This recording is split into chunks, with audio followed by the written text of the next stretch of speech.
¿Cómo les va? Bienvenidos a Vía Pública por Canal 24 Horas, 10 de la noche con 58 minutos. Comenzamos inmediatamente. Esta noche vamos a revisar un tema que a Chile le ocurre lo que le ocurre de repente en las películas. Seguramente usted lo ha visto.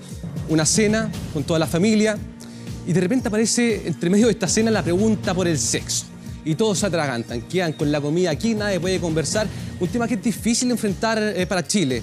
Esta semana se generó un revuelo, polémica, debate a propósito de un libro publicado por la Municipalidad de Santiago, Las 100 preguntas sobre la sexualidad adolescente. Ha generado un montón de críticas, un montón de debate, editoriales completas de diarios, y eso, por supuesto, es un tema que mueve no solamente valores, sino que también pasiones respecto a este tema. Vamos a conversar desde las distintas posiciones con nuestro debate durante esta noche en Vía Pública, por supuesto. Vamos a estar en unos minutos más con eso, pero comenzamos con los titulares. Vamos inmediatamente con la presidenta Bachelet, que anunció detalles del proyecto de presupuesto 2017. 8 de cada 10 pesos van a educación, salud y seguridad ciudadana. Rafael Garay estaría sondeando opciones para una eventual defensa legal frente a los cargos que enfrentaría si decide retornar al país. Y al menos 3 muertos y 100 heridos deja grave accidente ferroviario en la estación central de trenes de Hoboken, en Nueva Jersey. Bien, vamos entonces a revisar a continuación en nuestro fanpage. Tenemos la pregunta planteada respecto al tema de debate de esta jornada. Lo están viendo en pantalla detrás. ¿Debe el Estado proveer de información clara sobre sexualidad a los alumnos de colegios? Eso es lo que ha ocurrido con este libro que está a disposición. Ustedes lo pueden revisar en internet, en nuestro sitio lo pueden revisar también, por supuesto, 24horas.cl. Y vamos a continuación con lo primero, que es la información que fue publicada durante esta noche a través de una cadena nacional por la presidenta Bachelet, y ha sido uno de los presupuestos más esperados de los últimos años en medio de una desaceleración económica, la crisis de las pensiones y también el precio del cobre. De acuerdo a lo recién anunciado por la presidenta en cadena nacional, el presupuesto del año 2017 comprende un aumento del gasto fiscal del 2,7%, bastante inferior al 3%, que era lo que se había pronosticado, y también bastante por debajo de lo que era para este año, que era un 4,4%, y aún más lejos de lo que hace 2 años teníamos como presupuesto nacional de 7,4%. El fisco va a destinar 8 de cada 10 pesos que van puntualmente a áreas muy sensibles para el país, tales como educación, salud y también seguridad. Este proyecto de ley deberá ingresar ya este viernes a Congreso, y por ley el Parlamento tiene plazo hasta el 30 de noviembre para que sea aprobado y comience a regir a partir del primer día del próximo año. El proyecto de presupuesto 2017 es un presupuesto equilibrado fiscalmente, responsable, y fue preparado pensando en las principales necesidades de las personas y del país. Este presupuesto es la mejor demostración de que sostenemos nuestra voluntad de avanzar. Por eso Chile debe recuperar el optimismo, a pesar de las dificultades. Bien. Respecto a este tema, por ejemplo, ¿tenemos más gráficas o seguimos con la siguiente nota? ¿Sí? Perfecto. Un llamado a los chilenos entonces a votar en las elecciones municipales del próximo 23 de octubre. Hizo la presidenta Michelle Bachelet un día especial también porque la mandataria recibió diversos saludos con motivo de su cumpleaños.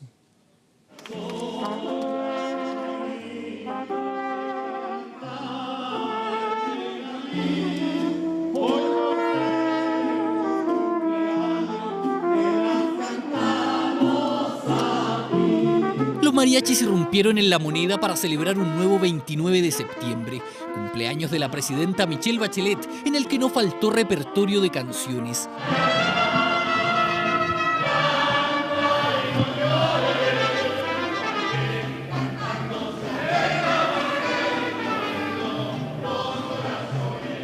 Como en toda celebración, no solo hubo música, también regalo y de sus ministros, que llegaron hasta Palacio para saludarla. Denle una pista al regalo, ministro.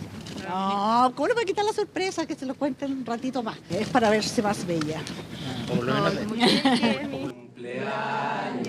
Y la torta corrió por parte de los vecinos de San Miguel, donde en el día de su cumpleaños número 65, la presidenta lanzó un programa que permite a madres trabajadoras dejar a sus hijos en talleres educativos durante la tarde.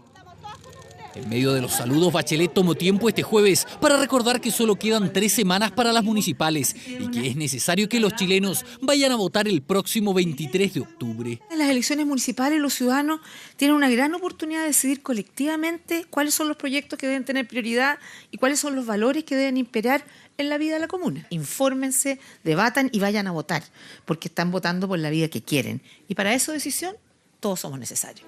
Llamado a votar en un día distinto, un cumpleaños donde recibió saludos, pero también entregó un mensaje y en cadena nacional al país. Dijo que estaba disponible para ser candidato presidencial y lo está demostrando. Ricardo Lagos presentó un libro con su mirada sobre el país, rodeado de referentes de la concertación. De paso, aclaró su postura frente al lucro en la educación. Libro a la venta para todos los interesados. Varios se metieron la mano al bolsillo y algunos son caras conocidas. Con una sonrisa. Yo soy entusiasta de su candidatura. Puede encabezar una coalición de centro-izquierda fundada muy profundamente en los ejes socialdemócrata y humanista cristiano. Se acaban los rodeos. Este jueves Ricardo Lagos cambió la campaña municipal para ser el protagonista de una actividad que él mismo organizó. Hay muchos candidatos y muchos programas, pero lo que nos falta dialogar y ponernos de acuerdo es cuál es el Chile que aspiramos. No me gusta el adelantamiento de las campañas presidenciales, es que empecemos a hablar de los candidatos sin conocer su idea. Y yo creo que ha sido muy positivo desde ese punto de vista. En vez del pesimismo se titula este libro que resume la mirada de Lagos sobre el camino que propone para Chile. Toda elección es un debate de ideas y parto de la base que todos aquellos que quieren postular algún cargo van a presentar las ideas que tienen. Yo no tengo una definición de candidato. Primero voy a escuchar las ideas y por eso estoy acá. Y me parece que acá hay ideas interesantes, me parece que hay un arriesgarse. Evidentemente que Ricardo Lagos es una opción, entre otras opciones. No hay que tenerle miedo a un clima preelectoral, por así decirlo, y que se vaya sincerando. ¿Van a hacer campaña juntos entonces? Vamos a ver. A lo menos voy a votar por él. Ya dijo que está disponible y no lo esconde. El Lagos candidato se está dando a conocer. Me ha preguntado bastante ya. Vamos a redistribuir las preguntas. Que está en vivo el colega. No me dicen que el colega es vivo, no. Me dicen que está en vivo. Un terreno donde se comienzan a aclarar las posturas sobre temas de fondo. Lagos recibió críticas por su declaración del lunes sobre el lucro en la educación. Si hay lucro, esa gente debe pagar impuestos. Un retroceso a la discusión que hemos realizado en materia de educación superior. Hace tiempo que nosotros superamos ese debate y dijimos que el lucro en educación superior no es coherente con la educación como un derecho. No me gusta el lucro en educación, pero si alguien desea, en virtud del principio de la libertad de educar que en Chile existe, tener una rentabilidad, debe tener el tratamiento propio de toda empresa. Un estilo que atrae a conocidos y que pretende convencer a quienes observan desde lejos. Cuando los hechos cambian, ¿usted no cambia? Así se perfila Ricardo Lagos Escobar, precandidato presidencial. Rafael Garay estaría evaluando volver a Chile, así se lo habría comentado a su familia y a algunos abogados. El ingeniero comercial estuvo sondeando algunas opciones para una eventual defensa frente al o los cargos que enfrentaría si decide retornar. Quizás anda corriendo, quizás se dejó barba, quizás está paseando en una plaza, un taxi, el metro o el ferry. Rafael Garay podría usar la micro junto a los casi 2 millones de habitantes que tiene Bucarest. La capital de Rumania fue su último paradero conocido. Hace días que no tiene contacto, o eso se creía. Trascendió que el ingeniero comercial estaría barajando la opción de volver a Chile. De hecho, ha evaluado asesorías jurídicas porque si llega a pisar nuestro país... Va a quedar detenido y tendría que ser trasladado al juzgado de garantía a una audiencia para formalizarle cargos que de los antecedentes que hay al menos en los medios pareciera ser que serían por el delito de estafa. Estafa, ese es el delito por el que lo investiga la Fiscalía. Rafael Garay no liquidó a todos los socios que invirtieron en una empresa de asesorías, un negocio presuntamente piramidal, antes de irse a Europa. El ingeniero adeudaría cerca de 900 millones de pesos. Aún así, lo más probable es que al ser formalizado... Por la cuantía de los delitos, por la gravedad de la pena asignada al delito de estafa, no deberían darle la prisión preventiva. Claro, eso en condiciones normales, pero la repentina desaparición, un supuesto falso cáncer cerebral y sus sospechosos movimientos financieros podrían cambiarlo todo. Podrían aumentar las posibilidades que le dieran una cautelar más intensa. Un arresto domiciliario, por ejemplo, quizás, pero entender que podría quedar necesariamente en prisión preventiva, a mi modo de entender, creo que no. Menos probable sería que al final de un eventual juicio, Rafael Garay cumpliera prisión efectiva, puesto que... La estafa es de la misma gravedad que un hurto. delito cuyo castigo puede agravarse si lo hurtado o el monto estafado excede las 400 unidades tributarias mensuales, es decir, más de 19 millones de pesos. Entendiendo que puede haber un delito reiterado, puede llegar 5 años y un día a 10, que ahí podría ser de presidio efectivo, pero entendiendo que Rafael, por ejemplo, intentara reparar el mal causado, que colaborara con la investigación, inmediatamente vuelve a un marco penal que le permite cumplir la pena en libertad. Son algunos de los posibles escenarios que enfrentaría Rafael Garay si decide volver a Chile. Él está buscando distintas alternativas a ver cuál le resulta mejor. Desde el punto de vista mental, ¿podríamos hablar de psicosis, desconexión con la realidad? Se dan cuenta. Les importa un poco, un pucho. Se dan cuenta y por eso son imputables. Porque se dan cuenta, no están psicóticos. Ellos inventan a propósito. Un dato a considerar, dicen los expertos, en un eventual proceso judicial. Todos son hipótesis todavía, elucubraciones, cuando se cumplen 18 días de la desaparición de Rafael Garay Pita. Este tema es interesante, porque llegó la primavera y con eso aparecen nuevas frutas, nuevas verduras que son de temporada. ¿Cuáles de ellas han subido o bajado sus precios? Y otra pregunta también, ¿los tomates siguen al alza o el bolsillo va a vivir un respiro para comprarlos? Los detalles en el siguiente informe. 2 por lucas el plátano, chiquilla, bajó el plátano. Cambio de estación y recambio de frutas y verduras. Fuimos a La Vega a comprobar si con la primavera llegaron los primores, esos productos nuevos de temporada. ¿Qué tan cara está la mercadería fresca de este característico lugar? La gente no se guarda nada a la hora de responder. ¿Todo caro? Todo caro. Las mandarinas están más bajas, las lechugas. Demasiado caro. Muy caro. Sí. ¿Qué está más caro? La chirimoya está cara, la piña. Las paltas subieron hoy día, estaban carísimas. Los tomates están súper caros. No hay mucho consenso en los clientes para evaluar el alza de las frutas, pero si hablamos de los tomates, la cosa cambia. Desde el 18 de septiembre que su precio llegó a los 2.400 el kilo. Eso si usted es amante de la ensalada chilena, los cauceos y las salsas, pronto podría prepararlas con menos dolor para su bolsillo. Hay una buena noticia, un montón de productos están bajando, sobre todo con la crisis del tomate empezó la tendencia a la baja, de llegar a 2.400 pesos, hoy día ya está a 1.600 pesos el kilo, lo que es la alcachofa, el espárrago, lo que tiene que ver con lechuga, lo que tiene que ver con zapallo italiano, a la baja. En el puesto de la tía Chele encontramos los tomates más baratos, precio que incluso podría seguir bajando para la tranquilidad de los comensales. Ya bajamos, esta semanita ya bajó, estamos en 1.350 con un tomate de Copiapó, mire, carnuito, rico, sabroso, y va a ir en bajadita de a poquito, pero bajando. Según un estudio de la propia Vega Central, los precios de las frutas experimentaron cambios en menos de 6 semanas. Por ejemplo, la lechuga mínimo ha bajado 300 pesos. Ahora, si vamos a las salsas, las manzanas y los kiwis por término de temporada van en retirada. Las manzanas que termina su ciclo, por lo tanto automáticamente tiene que subir. Y los otros productos todo con tendencia a la baja.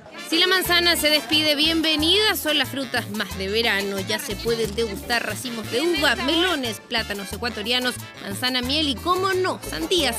Casi todos los productos de exportación vienen de Brasil.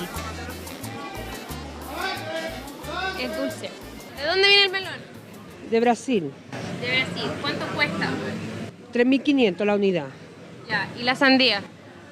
5.000 la unidad. Recambio de frutas y verduras también se vienen los otros menús a preparar, comidas más frescas, típicas de los días de calor. Lo cierto es que la tendencia de precios debería estabilizarse, así que muy pronto bienvenidas estas preparaciones. Y como sabe, de día o de noche, La Vega lo espera con su sabor y, como no, su tradicional eslogan. Lleve, La Vega Central, lleve. A ver, ¿qué pesa más? ¿El derecho de un niño a jugar o el de los vecinos a vivir en un ambiente tranquilo? Una disputa que se tomó la discusión esta jornada tras la multa de más de 50.000 pesos a los padres de niños que estaban jugando en espacios comunes de un condominio en Quinta Normal.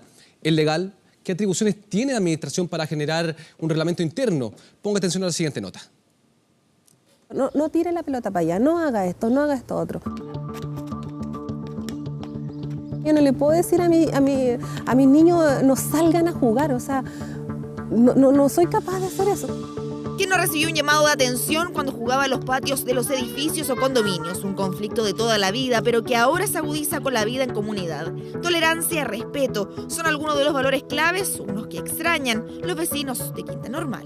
El día 24 de este mes me cursaron una multa de 52.418 pesos por el hecho de que mis hijos se encontraban en este sector jugando con una pelota. De multa, porque yo encuentro que es un cobro excesivo. Para mí es un cobro excesivo. Te darás cuenta, yo trabajo, no hay bolsillo que aguante como para estar pagando cada vez que te multen 52.000 pesos de la nada, porque después de todo esto tú te vas con los gastos comunes, todo esto va creando un interés. 6 familias que fueron multadas por la administración del condominio La Rioja. La dirigencia es enfática. No se castiga a los niños, sino la ausencia de adultos cuando se juega en los espacios comunes. Si esos niños juegan solos y la custodia de un adulto, se exponen a que los atropelle un vehículo, a tener algún accidente. Y yo no quiero asumir, ni el comité quiere asumir la responsabilidad por esos eventos, que ya se han vivido antes. Convivir en comunidad no es una tarea fácil y cada día las administraciones ponen más restricciones que afectan a miles de chilenos. Hay una multa por tener animales y también por ruidos exagerados. Escuché hace poco que no se puede poner las cortinas de colores hacia afuera, que lo encuentro sin sentido. No podéis, estás obligado, por ejemplo, a comprarte una secadora, porque no te dejan colgar la ropa en el balcón. El desafío de vivir en comunidad es eso, que tienes que aprender a vivir con otras personas al lado, a poder respetar los tiempos, los horarios. Son parte de las exigencias que deben asumir una ley de copropietarios que trabaja con un reglamento que hace cada comunidad, más los acuerdos de las asambleas, quienes legalmente están facultados para cursar multas que se pueden apelar en el juzgado de policía local. ¿Y qué derecho prima, el del niño a jugar o el de la señora a descansar? Es una pregunta complicada. Yo creo que ahí realmente hay que tratar de transar horarios, temas de ese tipo. ¿Y la ley qué dice ahí? No, la ley no. Ese tipo de cosas no están contempladas. La ley es general. Yo, por ejemplo, quiero que el tema se aborde, porque igual es complejo, vienen más niñitos. No son solamente 6 departamentos como ahora, hay más departamentos, después van a haber más departamentos involucrados. Vecinos que ya no quieren seguir acumulando multas que ya superan los gastos comunes, conflictos que van en aumento y que presentan desafíos a las nuevas construcciones, espacios que deben recibir a todos. Estable dentro de su gravedad, conectado a ventilación mecánica, permanece un joven de 18 años que fue mordido por una araña de rincón en la región de Valparaíso. Su familia acusa negligencia médica, mientras que su estado de salud complica varios de sus órganos. ¿Qué hacer si usted se ve afectado por este arácnido? ¿Cuánto tiempo puede esperar antes de consultar a un doctor? Lo vemos. Al ponerse el polerón, él sintió un pinchazo, pensando que era una tijereta, tomó el polerón, se la sacó y se dio cuenta que era una araña. Su familia acusa negligencia. El martes 20 de septiembre, Ian Vélez llegó al Sapu por una aparente mordedura de araña. Tras revisarlo, lo enviaron a su casa. Su peregrinar continuó en el hospital de Quilpué y en el Gustavo Frique. En este último le medicaron ketoprofeno y le dieron el alta.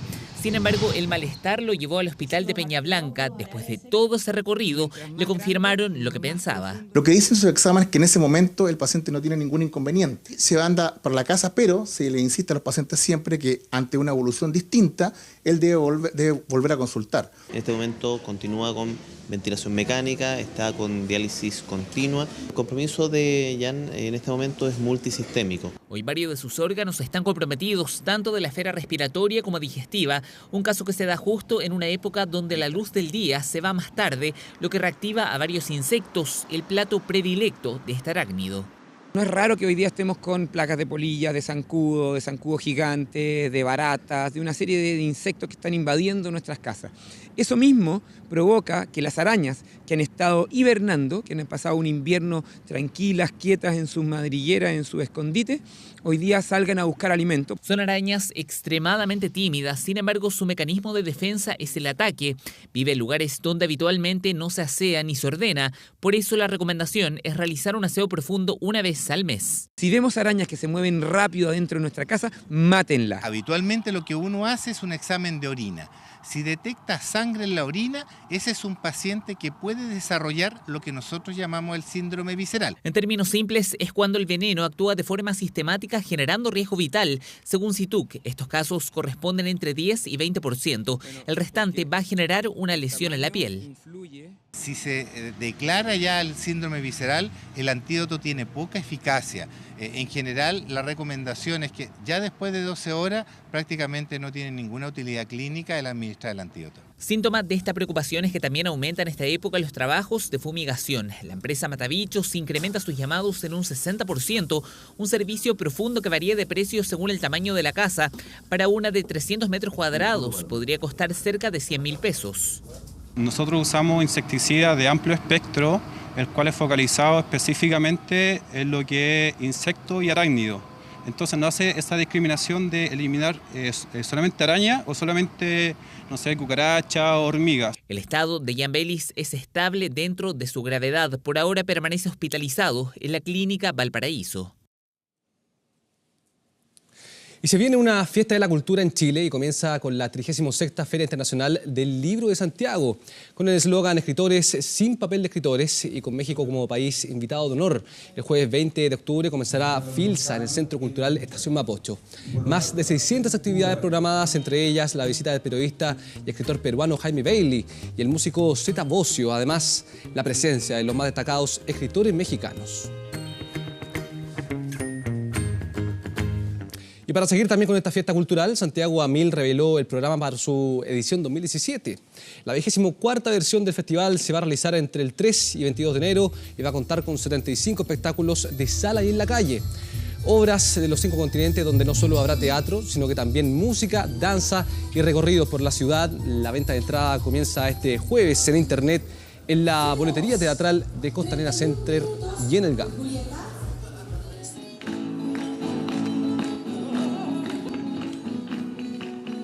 Bien, 23:19, vamos a revisar el fanpage nuevamente. Tenemos la pregunta planteada para ustedes para lo que viene más adelante, que es el debate. Ahí está, disponible para ustedes. ¿Debe el Estado proveer de información clara sobre sexualidad a alumnos colegiales? Recuerden que hoy día vamos a hablar acerca de sexo con nuestro panel. Tenemos a distintos personajes, con distintas posiciones, por supuesto, para hablar acerca de el libro que ha causado tanto revuelo a nivel nacional respecto a la sexualidad adolescente. Bien.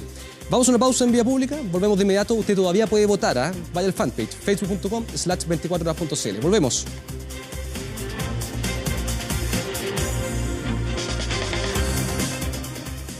El momento de comprar es ahora. Vamos a vía pública y ahora con noticias internacionales. 1 de cada 3 argentinos es pobre. Esto según cifras oficiales del Instituto de Estadísticas Trasandino, conocidas luego de años de silencio durante el gobierno de Cristina Fernández. 13 millones de personas viven con graves problemas económicos y muchos de ellos están viendo a Chile como una gran oportunidad de mejorar su situación. 1 de cada 3 argentinos se encuentra debajo de la línea de pobreza. Es algo que nos tiene que doler. La cifra entregada por el presidente argentino es tan dura como contundente, luego de que el Instituto de Estadísticas, tras años de silencio, entregara sus datos. 1/3 de la población está bajo la línea de la pobreza. Después de años de manipulación de la información, hoy sabemos cuál es la realidad. Más del 32% no tiene para la canasta básica y más del 6% es indigente.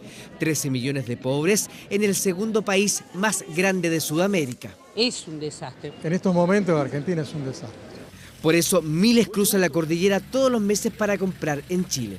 Juan Carlos y Graciela han venido 5 veces en el año. Jubilados, comercializan ropa y no son los únicos. Nosotros venimos, compramos y llevamos para venir. Esto se ha vuelto un trabajo para ustedes. Un trabajo, exactamente, es un trabajo. Una jubilación allá en la Argentina para nosotros. Esta es la 5ª vez que venimos. Ahora nos dedicamos a ropa de cama. Carlos y Mabel también completan su 5ª visita para vender en Buenos Aires y tener otra entrada de dinero. Las pantallas, como le dicen ustedes, acá están muy baratas y allá en Argentina están muy caras. O sea, esto es un negocio para ustedes. Por supuesto. Nosotros somos trabajadores. Solo en el Costanera Center el 70% de los extranjeros son argentinos, 6.300 al mes, cargados con bolsos y maleta. Incluso tienen descuentos especiales. El rubro tecnología, rubro de deporte y el rubro vestuario. Las mujeres vienen con maletas a comprar todo lo que es ropa. Sí, la verdad que conviene bastante venir acá y comprar. Unos jarritos, zapatillas, podemos que con unas computadoras. En los Andes, a los pies del Pase Internacional Los Libertadores, los trasandinos llegan también en masa en busca de electrónica, vestuario y comida. Sí, para los argentinos creo que muchas cosas de electrónica valen la pena. Conviene 1000 veces venir acá a Chile a comprar porque está muy barato. Y acá es mucho más barato, es casi la mitad de Argentina. Un tercio de los argentinos son pobres y Chile se ha transformado en la esperanza de muchos. La Argentina baila su tango más triste de la mano de las peores cifras económicas de las últimas décadas. Vamos con el siguiente tema. Un muerto y más de 100 heridos dejó este jueves el descarrilamiento de un tren en Nueva Jersey, Estados Unidos. La máquina se estrelló luego con la estación de Hoboken, con más de 200 pasajeros a bordo.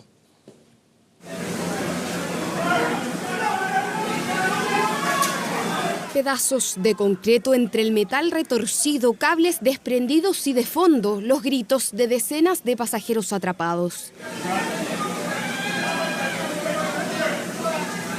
Era la hora de mayor congestión durante la mañana en la vía ferroviaria que une Nueva Jersey y Nueva York, cuando este tren no logró reducir la velocidad y arrasó con la plataforma de la estación Hoboken, la quinta más transitada en este estado. Estábamos sentados a unos 10 asientos del carro delantero. Yo no estaba prestando atención, estaba hablando con alguien y de repente paramos, apagaron las luces y había como humo. Luego escuché personas gritando. La persona enfrente mío y detrás de mí estaban sangrando. En los vagones traseros, los pasajeros salían desorientados y en shock. Sentí la fuerza del impacto, pero nada como esas personas lo sintieron. Cuando salimos, vimos que toda la estructura se había derrumbado sobre el vagón delantero del tren. Una persona murió y 108 sufrieron heridas producto del impacto. Hasta ahora tenemos 3 pacientes con trauma que están en estado grave. Además, tenemos otros 8 pacientes que están siendo tratados en el departamento de urgencia, quienes están menos graves. También hay 40 pacientes que fueron trasladados con heridas menores. Habilitamos la cafetería para tratar a esos pacientes. Por ahora no se sabe qué causó que el tren no lograra detenerse. El maquinista está gravemente herido, está en un hospital local y está cooperando en la investigación. Desde los 90 que la Junta Nacional de Seguridad en el Transporte presiona a la empresa New Jersey Transit para que instale un sistema automático para frenar los trenes que van a demasiada velocidad. Sin embargo, la compañía se ha demorado más de lo esperado en instalar ese sistema de seguridad. Ahora dice que lo implementará de aquí al 2018. Nos vamos al deporte, pero con una mala noticia. La selección femenina de hockey patín cayó en los cuartos de final del Mundial de Iquique en un apretado duelo ante Francia. El equipo dirigido por Rodrigo Quintanilla se puso 2-0 al frente en el marcador, pero cuando quedaban 8 segundos para el término del partido, las galas lograron empatar 2-2.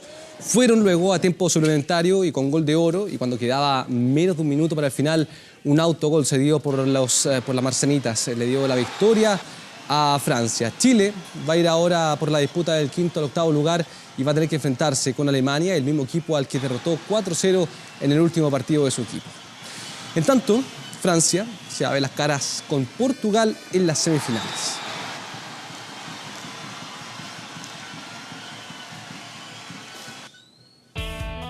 Y llegaron los...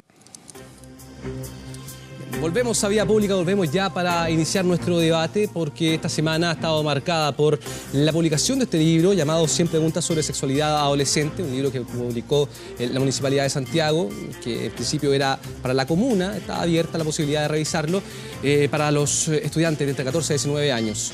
Y en definitiva es una discusión que se generó a nivel país, políticos, autoridades, Ministerio de Salud, gobierno, editoriales completas en los diarios de circulación nacional, columnas de opinión. Todos quieren opinar acerca de este tema porque involucran muchos valores, involucran muchas pasiones y sobre todo involucran mucho sexo, que es justamente lo que vamos a conversar hoy día con nuestros invitados. Muy buenas noches, bienvenidos a Vía Pública, muchas gracias por estar con nosotros. Felipe. Vamos a presentarlos, comenzamos con Sebastián Peña, doctor y editor del 100 preguntas sobre sexualidad adolescente, el libro que vamos a hablar, de la Municipalidad de Santiago. Muchas gracias por estar acá.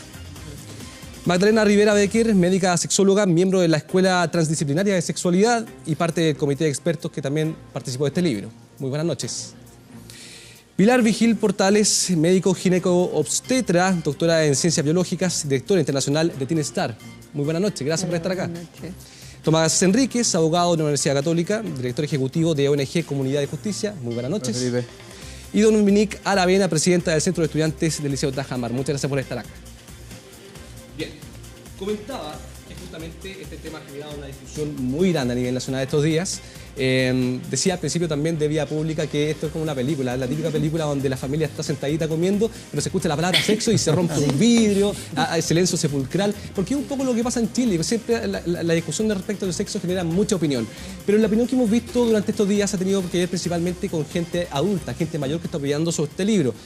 Por eso invitamos a Dominique Aravena, justamente, porque nos faltaba justamente escuchar la voz de los protagonistas, a quien está dirigido este libro, que son los estudiantes. Dominique, presidenta del Centro de Estudiantes del Liceo Tajamar, te pregunto, tú seguramente has tenido la posibilidad de conversar ya con tus compañeros respecto a este tema, respecto a los distintos tópicos que toca el libro. A ver, ¿cuál es la opinión que tú recogiste de tus compañeros, la tuya también, por supuesto? Creo que el libro, aunque causó mucha polémica, la polémica fue, como usted dijo, de adultos, siendo que el libro en verdad va dedicado a nosotros los adolescentes, está hecho también por adolescentes, lo que encuentro súper valioso también, así que, no sé, o sea, lo encuentro súper valioso viniendo de la municipalidad y creo que abre la puerta al fin, después de tanto tiempo, a hablar este tema de sexualidad, que es tan importante y está tan callado acá en Chile. Dominique, ¿hay algún tema dentro del libro, de los distintos títulos y subtítulos que tiene, que te haya llamado la atención, que hayas sentido tal vez tú un poco transgredida por el tema que se estaba tocando? No transgredida, pero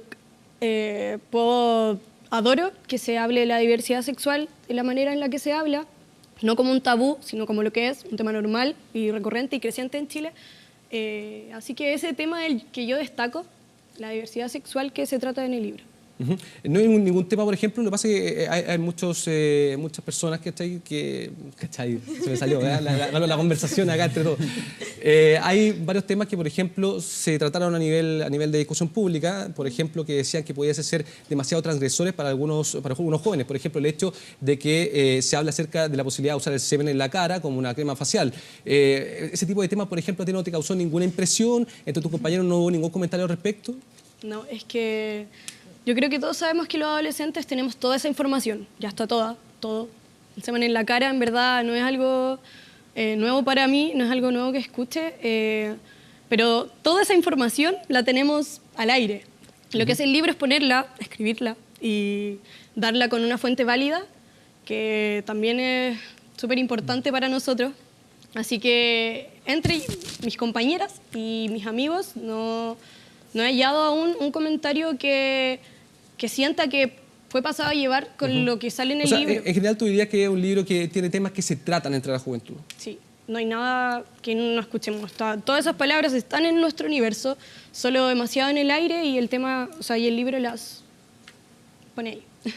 Ya, perfecto. Tomando en consideración ahora la opinión de Dominique, más o menos abriendo un poco, ampliando el abanico de opciones, que era importante escuchar la voz de la juventud respecto a este texto. Comienzo contigo, Sebastián. Tú eres el editor de este libro. Ya recibió principalmente las críticas y también has tenido que salir a defender la postura que está planteando este texto. ¿Qué te parecen a ti las críticas que han llegado, por ejemplo, desde el punto de vista de autoridades que dicen que este libro tal vez es demasiado enfocado en la parte corporal, sexual netamente, y se desliga tal vez de otras cosas que tienen que ver con el amor, por ejemplo, con la afectividad, que dicen que se está dejando de lado en este texto? Sí, bueno, hemos recibido críticas y también muchas felicitaciones, que han sido quizás menos públicas, pero ustedes pueden revisar en los medios de prensa también. Hay muchos expertos que les ha parecido una contribución al debate y un aporte a la sexualidad adolescente. En cuanto a esas críticas, yo creo que el libro ofrece un panorama relativamente balanceado entre afectividad y sexualidad. Los primeros capítulos están enfocados en el autoconocimiento, en la afectividad, en el reconocimiento de la diversidad sexual. Y incluso el orden de los capítulos lo eligieron los mismos adolescentes. Y ellos destacaron poner las cosas más positivas en un comienzo y algunos temas que ellos percibían como más distantes, más prescriptivos, hacia el final, que tenían que ver con los riesgos de embarazo, ese tipo de cosas como más normativas. Así que probablemente a lo mejor hay algunas preguntas que a alguien le hubiera gustado que tuvieran otras cosas, pero yo siento que el libro como un conjunto ofrece una mirada bastante balanceada entre lo que es la afectividad y y la sexualidad. Y quería, no sé si puedo, pero destacar acá lo que esto lo escribió el mismo comité de adolescentes. Dice: la sexualidad no solo tiene que ver con el sexo, también abarca los vínculos con amigos, papás, pareja, hijos e implica diversidad. Entonces ellos también rescatan el valor de la afectividad dentro de las relaciones sexuales, y no solamente la parte más genital, lo más puramente sexual, que es lo que se ha destacado en la prensa. Como que no han mirado bien el libro y a veces pasa.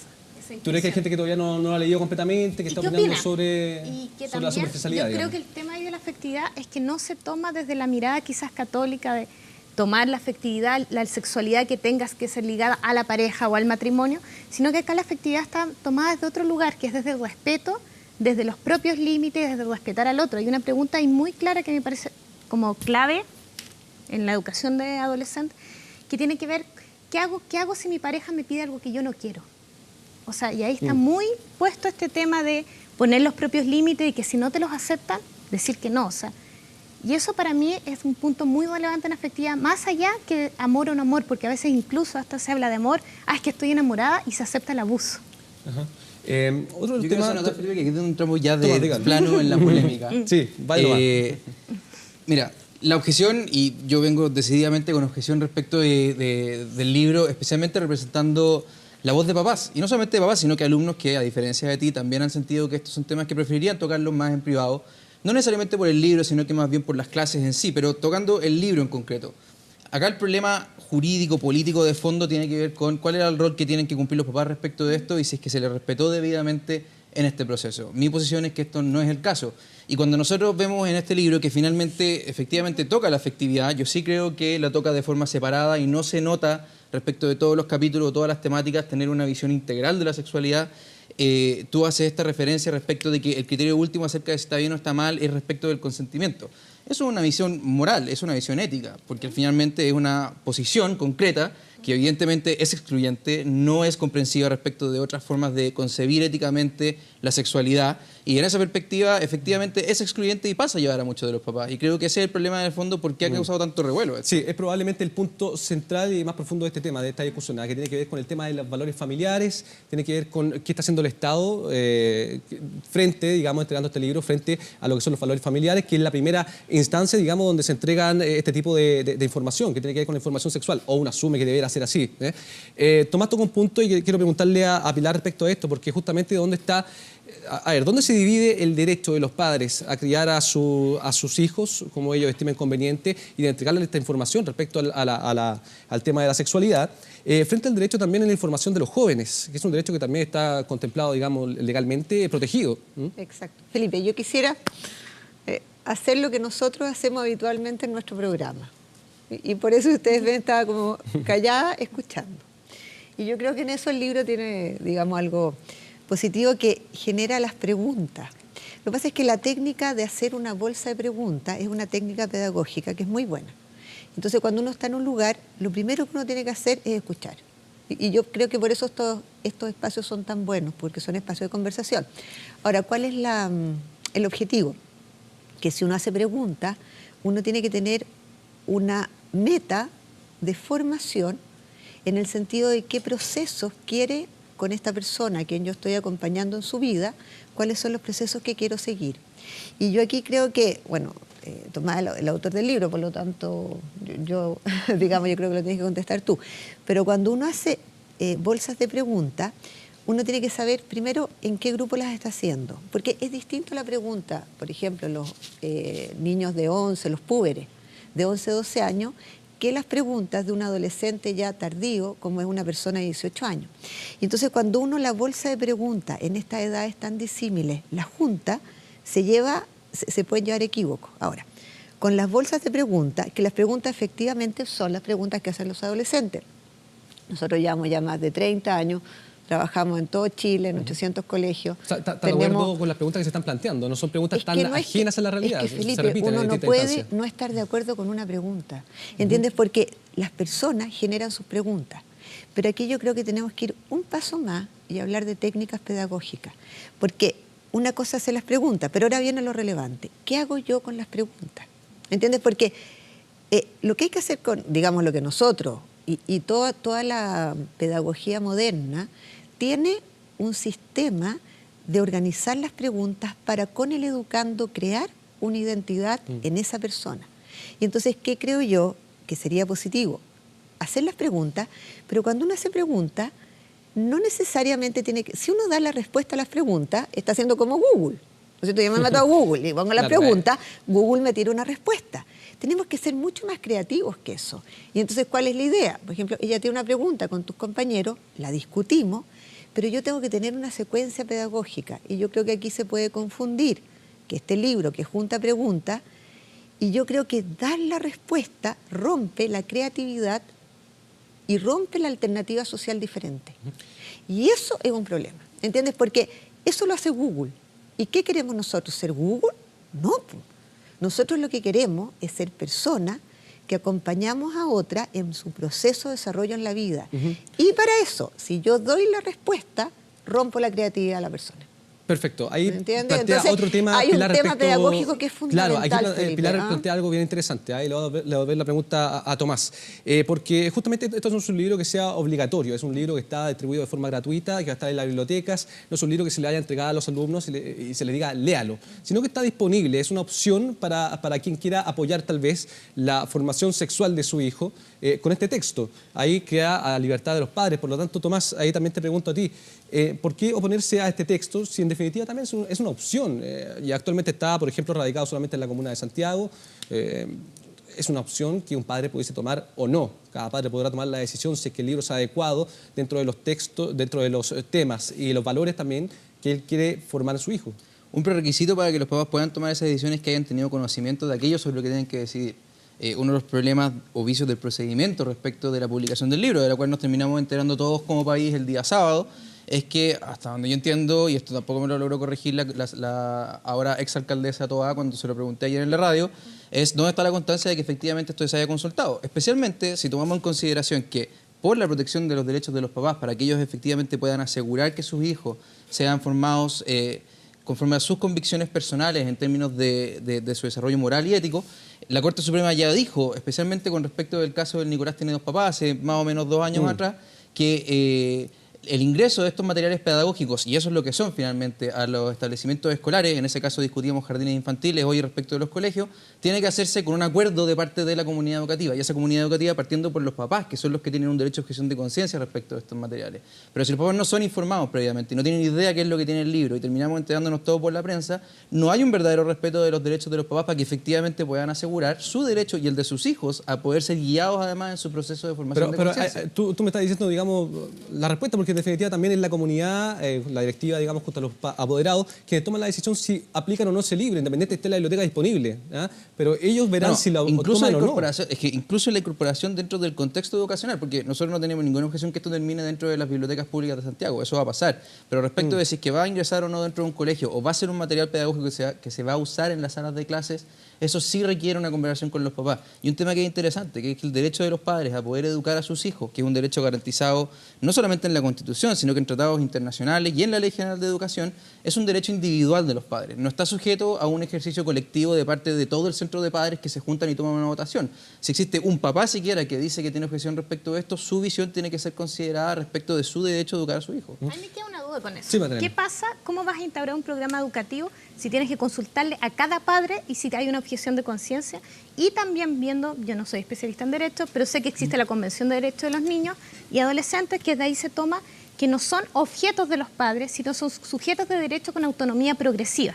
Entonces, si bien puede haber objeción de conciencia de algún padre, eso también choca con el derecho a tener información basada en el conocimiento científico y a la educación sexual integral de ese adolescente. O sea, si un papá dijera, no, yo no quiero que mi hijo se eduque, ¿puede pasar sobre el derecho del hijo a educarse? Es una excelente pregunta, pero hay una respuesta que también es bastante simple. Dígame. Que respecto de eso, si uno va a la Convención de los Derechos del Niño, señala específicamente que efectivamente los niños tienen un desarrollo que es progresivo. Ese desarrollo que es progresivo no permite una regla general. Entonces, de nada nos sirve decir a partir de los 14 están preparados para poder recibir cualquier tipo de información, porque son los papás los que saben. Sin embargo, y son los que conocen ese proceso de desarrollo. En Chile, legalmente, 14 años, edad de consentimiento sexual. Efectivamente, porque ahí se establece una regla general para orden del derecho penal. Pero lo que estoy diciendo es que para que los niños puedan ejercer esos derechos, ellos efectivamente son autónomos, no son objetos de sus padres, pero lo que sí es que el ejercicio de sus derechos se va haciendo en acompañamiento, y eso de hecho es garantizado como un derecho de los niños con los papás. Sebastián, voy con Sebastián un segundito para preguntarte si es que en la formación del libro, en la propuesta de las preguntas, en la propuesta de las respuestas a esas preguntas, incluso en los dibujos, en la infografía que traes del libro, ¿participó en algún momento apoderados de alguna comunidad o participaron solamente los alumnos que plantearon las preguntas y luego también la respuesta del grupo especialista? Sí, lo primero que yo quería aclarar es que el grupo objetivo de este libro es adolescentes de 14 a 19 años, no está pensado para niños de 11 años como usted planteaba. ¿Sí?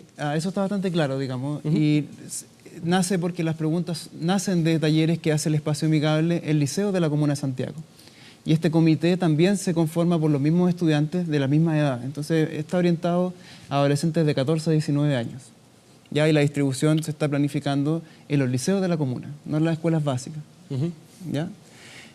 En ese sentido, yo no sé si legalmente es distinto un libro como El Nicolás tiene dos papás, que estaba pensado para jardines infantiles, o este libro que está pensado ya para adolescentes que son mayores de 14 años. La ley del Ministerio de Salud, la 20.418, que es la que nos rige a nosotros y que establece las normas técnicas, nos faculta para entregar anticonceptivos y información a los adolescentes sin necesidad del consentimiento de los padres. Que es justamente el resguardo que tienen los adolescentes de poder informarse respecto a este tema en particular. Exactamente. Y nosotros además no solamente recogemos y hacemos talleres educativos, sino que también tenemos en los espacios amigables de la Comuna de Santiago que están instalados en los liceos la posibilidad de entregar anticonceptivos, entregar condones, entregar pastillas al día después. Y solamente lo que la ley exige es que si uno a un adolescente menor de 14 años le entrega la píldora al día después tiene que informar a los padres. Respecto a no me responde la pregunta todavía. Respecto al tema de los padres, ¿participaron en la formación del libro, por ejemplo? No en el libro en particular, pero la demanda por educación sexual fue una cosa que fue surgiendo en los claustros escolares que se realizaron en todos los liceos de la comuna, donde los padres pidieron educación sexual. Entonces da una respuesta a una necesidad sentida no solamente de los estudiantes, sino también de los apoderados de los distintos establecimientos. A mí se me parece que... Perdón, doctora. Yo creo que aquí esto es muy bueno para hacer un llamado a los padres. ¿Qué es lo que pasa? Que los papás, y por ejemplo nosotros en Teenstar tenemos el programa para padres. Ahora, es hacer un llamado a los padres que participen. Yo creo que los padres tienen que ir al colegio, al liceo, donde están educándose sus hijos, y participar con ellos. Hay una revista que es Child Trends, que evalúa los programas de educación sexual y las tendencias a nivel mundial. Está avalada por la UNICEF y por distintos organismos internacionales. Nuestro programa, digamos, como ya es tan antiguo, fue evaluado, y esto hay que decirlo con humildad, entre los 3 mejores del mundo. ¿Por qué? Lo conversamos afuera. Porque se ha visto que está entre los 3 mejores del mundo para disminución de embarazo adolescente, ya Teenstar. Entonces, lo cual ya está aprobado, publicado en revistas científicas, con comités editoriales, lo cual le da, digamos, un programa ya muy probado. Ahora, de las cosas que se sabe para que estos programas funcionen es que la participación de los padres es fundamental. Y entonces aquí yo creo que todos, digamos, los que estamos, podemos hacer un llamado a los papás a que se incorporen en la educación de sus hijos, que los programas tengan talleres para padres. Y la otra cosa que funciona es que los muchachos obviamente pueden hacer preguntas y que sea distinto según la cultura. Y yo creo que aquí hay otra cosa que deberíamos tratar de rescatar, que cada grupo tiene sus propias preguntas. Entonces, a veces cuando uno entrega las preguntas ya hechas, digamos, estas son las preguntas, uno puede perder la originalidad de un nuevo grupo. Por ejemplo, con el cuento de las mascarillas, claro, hay distintos tipos de mascarillas. En nuestra realidad, eso lo sabemos también, pero hay otros grupos que usan mucho mascarillas con hormonas, ¿entiendes? Para la cara, para el pelo. Entonces, si nosotros le decimos que se usan estas otras cosas, a veces los chiquillos se inhiben. Y entonces, a mí sí me gustaría dejar siempre abierto el espacio a que cada comunidad, cada colegio pueda generar su base de preguntas. Ahí Pilar insiste sobre el tema del acompañamiento de los padres, es un tema esencial. Es esencial. Ahora, espérate, para la disminución de embarazo adolescente está directamente relacionado con la asistencia de los padres, por ejemplo, a reuniones de apoderados. Miren, la participación, que es proporcional. esencial. Cuando tú ves el riesgo de embarazo adolescente, sube en medida inversa a la asistencia de los padres a las reuniones. Y se ve, por ejemplo, nosotros tenemos 3 reuniones, que los padres que tienen 100% asistencia, esos hijos tienen mucho menor riesgo de embarazo. Entonces, estas son cosas que ya sabemos que es importante transmitirlas. Sí, Magdalena, en ese sentido, por ejemplo, este libro está, digamos... Está en la polémica nacional y todo, pero sabemos que no es el único contenido que existe para poder acceder. Pensar que ahí, entonces, tenemos un libro, digamos, que puede ser una guía interesante, y por otro lado tenemos Google, que como decía Pilar, que puede ser puede acceder a un montón de información, muchas veces cosas que están muy fuera de la normalidad. A ver, ¿qué es mejor? ¿Tener o no tener el libro? Porque en definitiva también podría servir como una guía, podría servir como una posibilidad. Es un apoyo. También hay que pensar que el libro cierra el tema o que es lo único, o que va a emplazar talleres, educación en el colegio o lo que se habla en las casas sería absurdo. O sea, es solo un apoyo más a la educación sexual, tanto en las escuelas como en las casas. E incluso a los padres que están en desacuerdo le diría, léanlo, y hasta los que están en desacuerdo empezar a ponerlo en debate y buscar también otras fuentes y conversar y abrir el tema. En ese sentido, más allá de esta polémica que se generó, a mí me alegra mucho porque por primera vez veo que en todos los medios la educación sexual es tema. Estamos hablando, estamos debatiendo. A ver, hay una verdadera importante con esta cuestión. Sí, pero escuchemos a Tomás que no ha hablado. Pero la educación sexual ha sido tema. Yo quiero reforzar ese mismo punto. Si hoy día encontrarse con la caricatura de decir que existe un sector de que está diciendo no a la educación sexual, la pregunta que se está haciendo en todas las encuestas, en todos los canales hoy día es, ¿le parece a usted que debería haber educación sexual en los colegios? Es ridícula, porque por lo demás hoy día estamos todos de acuerdo. Si la pregunta no es si debiera haber o no educación sexual, la pregunta es sobre contenido. No tiene ninguna sorpresa de que hayan hecho cabildos en los colegios y que los papás digan nos gustaría que haya clases de educación sexual. Es una obviedad. Si la pregunta finalmente es de qué es lo que estás enseñando específicamente, y por eso es que uno entra a cuestionar el contenido del libro, porque hay cuestiones que ahí son afirmaciones de carácter valórico con las cuales uno no necesariamente comparte. Y si esto termina llegándole al hijo de un papá y de una mamá que no está de acuerdo con eso, esa es la objeción de fondo.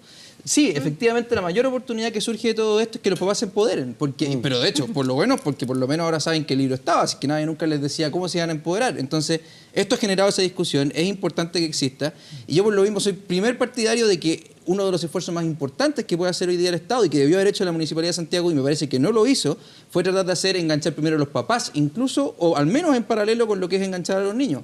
Pero hay un comité juvenil de parte de la editorial y no hay un comité de padres. Y eso habría sido tremendamente importante. Tomás toma un punto también interesante que para devolvérsela ahora a Dominique, que está en la práctica, está trabajando ahí dentro del colegio, digamos. Dominique, ¿tú conversarías con tus padres teniendo como base este texto? ¿Llegaría donde tus padres le dirías, conversemos, mira, están estos temas, yo no sé al respecto de esto, me pueden enseñar? O tal vez que tus padres llegaran a conversar contigo a partir de este texto. ¿Tú lo ves como una posibilidad? ¿Existe?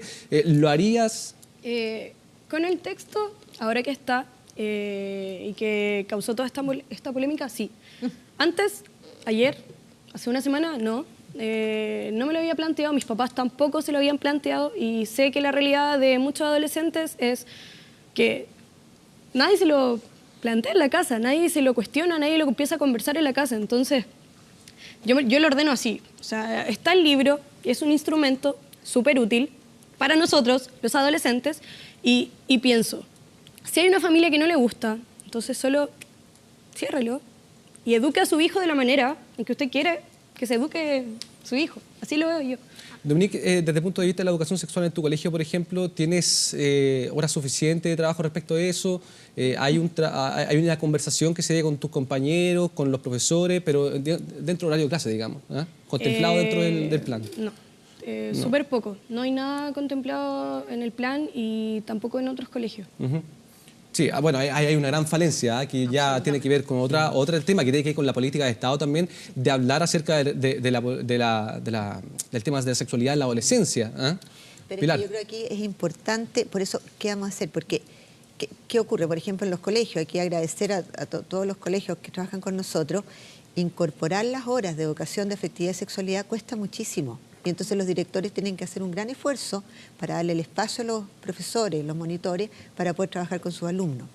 Ahora, pero igual, lo otro que querría es que, igual yo creo que los conocimientos, bueno, a veces que estén actualizados, y para esto a lo mejor después cooperar, digamos, ayudar, porque, por ejemplo, si a veces uno dice frases como que la menstruación elimina el óvulo, que son mitos con los que trabajamos, que es una de las preguntas que da la confusión en la respuesta, y entonces a veces en vez de trabajar con pregunta y respuesta es mejor trabajar con los adolescentes poniéndole una frase y viendo realmente qué hay de cierto o no en esa frase. Pero para eso se requiere de tiempo, que yo creo que lo estábamos viendo, y hay que entonces hacer un esfuerzo de los colegios que incorporen estas horas y la comunidad educativa que elija, como decíamos, qué planteamiento antropológico tiene? ¿Para qué quiero yo educar? Te digo, nosotros en nuestro programa, nuestra meta es que las personas tengan sólida identidad personal. Pero para lograr eso se requiere de tiempo, se requiere interacción entre los padres, los profesores, los educadores y los alumnos. Se sabe, por ejemplo, que todo programa que haga que interactúen la familia, lo que decías tú, donde el colegio tiene que dar espacios de comunicación. Y entonces, ¿qué se hace? Se dan actividades para que los muchachos, las muchachas hagan con su familia. Y eso es muy bonito, porque si no, ¿qué pasa si me dan un libro con preguntas y respuestas? Y si resulta que quiero hablar de otra cosa. Porque en mi familia la problemática que se está dando es diferente.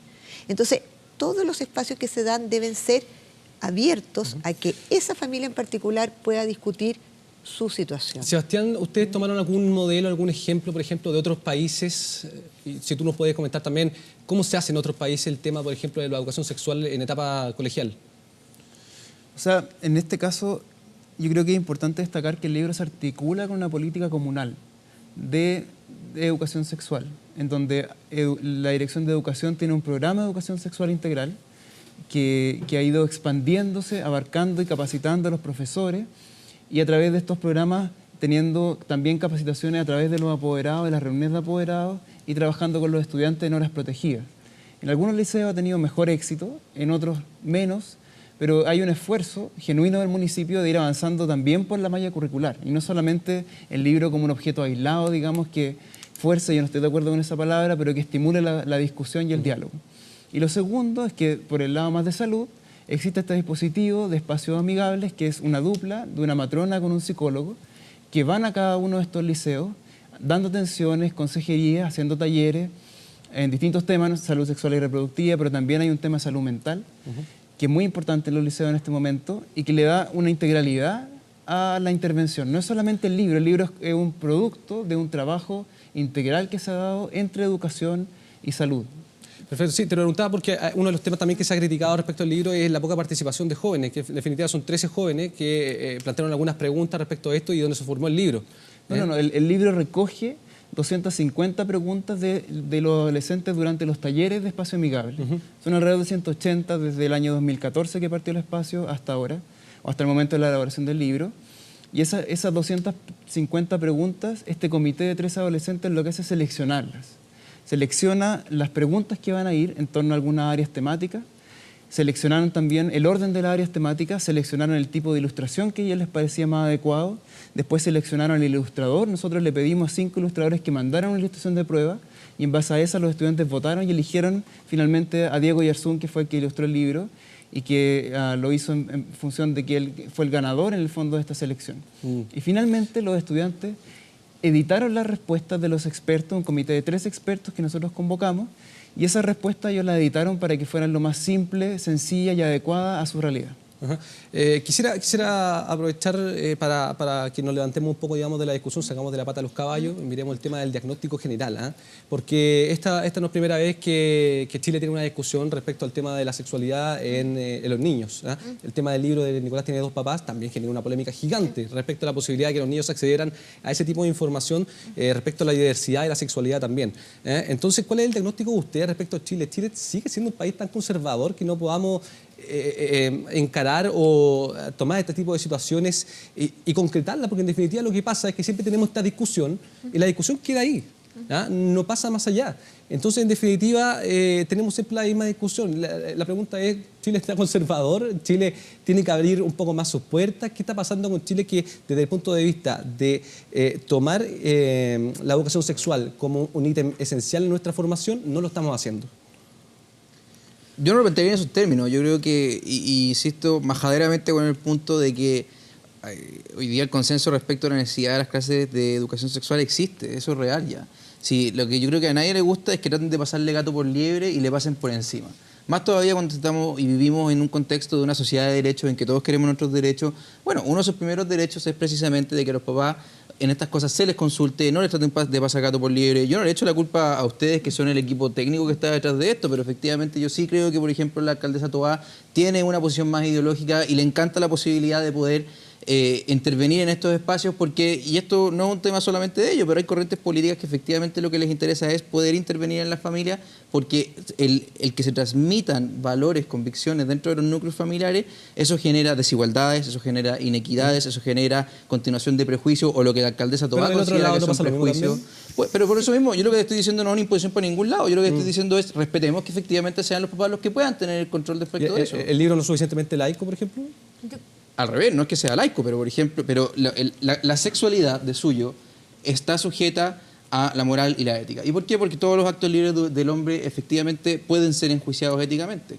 El libro toma una posición concreta, como lo dije desde un principio, que dice está todo bien siempre y cuando haya consentimiento. Eso es una posición moral y desde el punto de vista de que eso se transforma en la única fuente de información respecto a un niño es tremendamente complejo. Yo por lo demás les digo, desde el punto de vista de la información que se entrega, incluso creo que es confuso. ¿Y por qué te lo digo? Porque cuando habla o trata las enfermedades de transmisión sexual, da a entender que, por ejemplo, el sexo vaginal, oral y anal tienen posibles riesgos.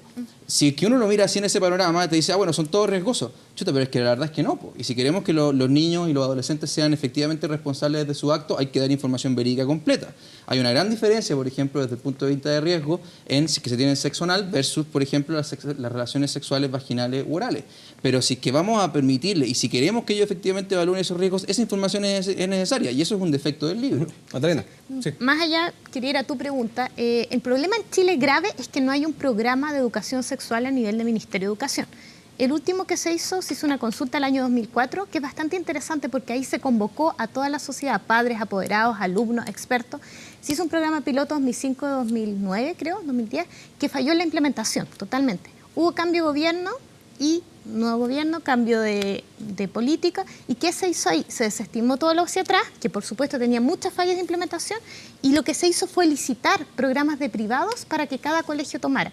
O sea, yo no sé si existe otro país en el mundo que no tenga un programa de educación sexual, sino que haya privatizado y dejado al albedrío del mercado la educación sexual. Eso para mí es un punto gravísimo en el tema que hay que tomar y tiene que haber una política de Estado. Pilar empezó a temblar ahí. Está bien que discrepemos. Yo aquí sí creo que tengo algo que decir. De hecho, les cuento, nuestro programa está en 40 países. Yo he visitado más de 35 países de los 5 continentes. Acabamos de tener el Encuentro Mundial en Roma. O sea, yo creo que sí me ubico bastante en el ambiente internacional. Y yo aquí sí quisiera hacer un llamado al orgullo nacional. Y debo decírselo con alegría. Yo creo, Felipe, que no somos conservadores, no estamos retrógrados. Chile, en el área de reproducción, bueno, y lo digo, he trabajado en la Facultad de Ciencias de la Católica tantos años, ¿no es cierto?, como científico, somos buenos. Y de hecho ahora la presidencia mundial de TeenStar está en Chile. O sea, y digamos, no solo eso, sino que les decía yo, la UNICEF y todos nos tienen como consultores. Entonces, no pensemos que estamos, digamos, rodeados por la cordillera del mar, estamos completamente actualizados. Espérate, y tu pregunta, yo creo que lejos de ser algo negativo, que no haya un programa gubernamental, creo que es una de las grandes cosas positivas de nuestro país, en donde los padres pueden elegir, ¿entiendes? Porque en educación, cuando tenemos una educación única, tenemos que el Estado se hace cargo de la identidad de las personas, y eso no puede ser. Yo creo que... O sea, la diversidad, porque somos todos distintos, entonces cada comunidad tiene que poder elegir. ¿Dominique podría decir algo? Sí. Bueno, pero entonces en Chile sí estamos a la vanguardia. Y recuerden que nuestro programa está entre los 3 mejores del mundo como reducción de tasa de embarazo adolescente, reconocido... Ese es un solo elemento para evaluar un programa, que es válido, pero hay más. No, se evalúa interculturalidad. Claro, escuchemos entonces, no, es que hay que leer la revista, porque hay... Antes que sigamos con la enumeración. Pero no es solo un... Igual, ¿acaso no será la razón de la que Chile no avance en educación sexual?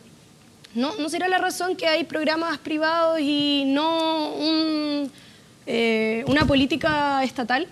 ¿Acaso no será eso? Tal vez a Chile le falta que aquí haya un programa es un tremendo avance estatal en el respeto para de las poder personas. avanzar en la educación sexual. Es un tremendo avance en respeto de las personas y el respeto de la libertad y el respeto de la diversidad y el pluralismo, el hecho de que tengamos múltiples opciones y que no exista la imposición de parte del Estado de una forma de poder abordar la sexualidad. Eso sería una violación a los derechos humanos, de que no existiera la posibilidad de que cada colegio pudiera desarrollarlo y que al menos de hecho acá de hecho fue un golpe de genialidad que se le ocurriera poder ofrecer 7 programas distintos para que cada uno pudiera elegir. Me gustaría saber si han leído los 7 programas, porque yo sí.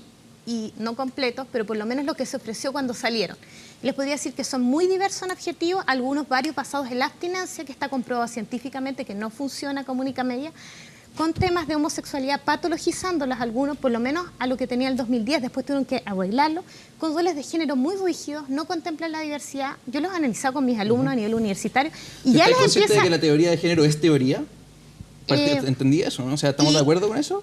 O sea, sí, es teoría, pero hay que ver, nosotros estamos hablando de derechos, y cuando hablamos de derechos sexuales y reproductivos, el respeto por la identidad y por la diversidad sexual es parte también de los derechos humanos. Pero tú te das cuenta que incluso eso requiere una interpretación, entonces Tomás, vamos a hablar acerca de... Tengo que dejar atacar la conversación, desgraciadamente. Esto da para mucho, obviamente aquí las posturas son muchas. Yo creo que cada familia también tiene su postura, su forma de ver las cosas y en definitiva, esta discusión que tuvimos hoy día es una discusión que ojalá se vaya repitiendo en cada institución, en cada colegio, porque cada uno tiene que definir su forma de ver la vida. La sexualidad se vive de muchas formas distintas.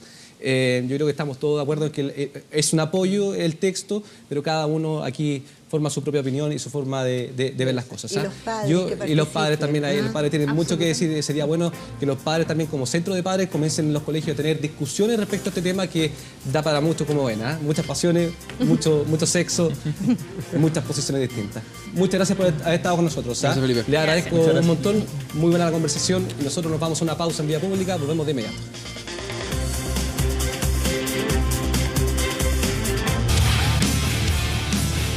Tremendo tema va a terminar vía pública, tremendo tema. Bien, 12 con 12 minutos, vamos a revisar inmediatamente cuál fue la respuesta de ustedes que participaron en nuestra encuesta en nuestro fanpage 24horas.cl respecto al tema que estábamos conversando justamente en nuestro panel.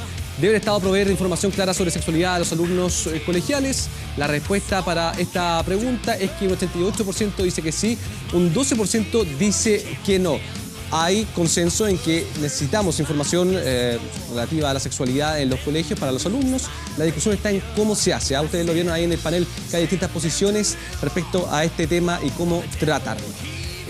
Vamos a continuación al 24horas.cl. También revisamos alguna nota que tenemos publicada en nuestro home. Estos son los más de 100 parques y reservas naturales a los que se podrá entrar de forma gratuita. La iniciativa se encuentra en el marco del Día Nacional del Medio Ambiente, que pretende promover la educación ambiental y también generar conciencia sobre la importancia de preservar el patrimonio natural de nuestro país.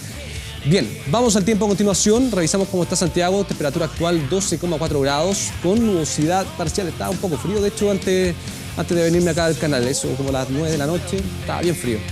Santiago viernes nublado y 25 grados de máxima. Y para el sábado nublado con 22 grados. Igual está un poco más agradable, pero la mínima debe ser más baja.